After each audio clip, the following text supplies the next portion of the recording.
நாகை மாவட்டம் கீழ்வேளூர் அருகே கணவனை பிரிந்து புதிய வாழ்க்கையை தொடங்கிய பெண் குடும்ப தகராறு காரணமாக கழுத்தறுத்து படுகொலை செய்யப்பட்ட சம்பவம் பரபரப்பை ஏற்படுத்தியுள்ளது.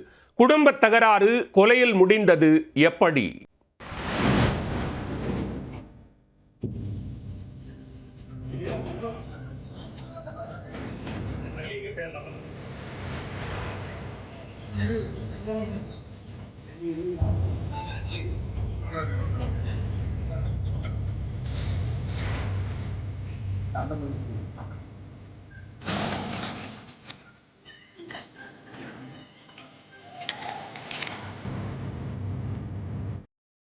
திருவாரூர் மாவட்டம் கிடாரங்கொண்டான் பகுதியைச் சேர்ந்தவர் பிரவீனா. கூலி தொழிலாளியான பிரவீனாவுக்கு ரமேஷ் என்பவருடன் திருமணமாகி ஒரு மகனும் மகளும் உள்ளனர்.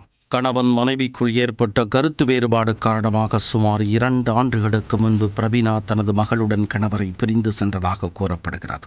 அதன் பிறகு நாகப்பட்டினம் மாவட்டம் கீழ்வேளூர் அருகே குறுக்கத்தி பகுதியில் குமார் என்பவருடன் பழக்கம் ஏற்பட்டுள்ளது.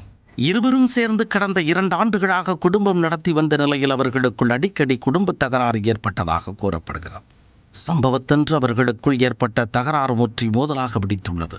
இதில் ஆத்திரமடைந்த குமார் வீட்டில் இருந்த கத்தியை எடுத்து பிரவீனாவை சரமாரியாக தாக்கியுள்ளார். பின்னர் அவரது கழுத்தை அறுத்து சம்பவ இடத்திலேயே கொடூரமாக கொலை செய்துவிட்டு அங்கிருந்து தப்பி ஓடியுள்ளார். மாலையில் பள்ளி முடிந்து வீட்டிற்கு வந்த பிரவீனாவின் மகள் தாய் இரத்த வெள்ளத்தில் உயிரிழந்து கிடப்பதைக் கண்டு கதறி எழுதுள்ளார். சிறுமியின் அலறல் சத்தம் கேட்டு அக்கம் பக்கத்தினர் ஓடி வந்து பார்த்தபொழுது வீட்டிற்குள் பிரவீனா கொலை செய்யப்பட்டு கிடந்தது தெரிய வந்தது. இதுகுறித்து உடனடியாக கீழ்வேளூர் காவல் நிலையத்திற்கு தகவல் கொடுத்தனர். சம்பவ இடத்திற்கு விரைந்து வந்த போலீசார் பிரவீனாவின் உடலை மீட்டு உடற்கூராய்விற்காக நாகை உரத்தூர் அரசு மருத்துவக் கல்லூரி மருத்துவமனைக்கு அனுப்பி வைத்தனர். இந்த சம்பவம் குறித்து வழக்கு பதிவு செய்துள்ள போலீசார் தலைமறைவாக உள்ள குமாரை பிடிக்க தனிப்படை அமைத்து தீவிர தேடுதல் வேட்டையில் ஈடுபட்டுள்ளனர். குடும்ப தகராறு காரணமாக அரங்கேறிய இந்த கொடூர கொலை கீழ்வேளூர் பகுதியில் பெரும் அதிர்ச்சியையும் பரபரப்பையும் ஏற்படுத்தியுள்ளது.